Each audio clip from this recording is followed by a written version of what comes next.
മഹാഭാരതകാലത്ത് ബർബരികൻ എന്ന അതിശക്തനായ ഒരു വീരൻ ജീവിച്ചിരുന്നു.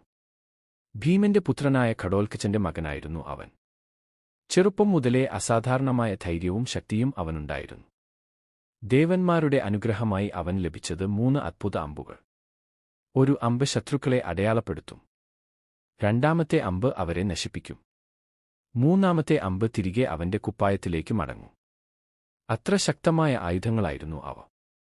കുരുക്ഷേത്ര യുദ്ധത്തിനു മുമ്പ് അമ്മയോട് അവൻ ഒരു വാഗ്ദാനം ചെയ്തു, എപ്പോഴും ദുർബലരുടെ പക്ഷം മാത്രമേ ഞാൻ നിൽക്കൂ എന്ന്. ഇത് അറിഞ്ഞ കൃഷ്ണൻ ബ്രാഹ്മണ വേഷത്തിൽ അവനെ സമീപിച്ചു. അവന്റെ ശക്തി മനസ്സിലാക്കിയ ശേഷം കൃഷ്ണൻ ഒരു ദാനം ചോദിച്ചു, അവന്റെ തല. ഒരു നിമിഷം പോലും മടിയില്ലാതെ ബർബരികൻ തന്റെ തല ദാനമായി നൽകി. അവന്റെ ഭക്തിയും ത്യാഗവും കണ്ട് കൃഷ്ണൻ അവന്റെ തല ഒരു മലമുകളിൽ സ്ഥാപിച്ചു, യുദ്ധം കാണാൻ. യുദ്ധം അവസാനിച്ചപ്പോൾ ബർബരികൻ പറഞ്ഞു, എല്ലായിടത്തും ഞാൻ കണ്ടത് കൃഷ്ണനെയാണ്. അങ്ങനെ മഹാവീരനായ ബർബരികൻ ഇന്നും ഖാട്ടു ശ്യാംജിയായി ആരാധിക്കപ്പെടുന്നു.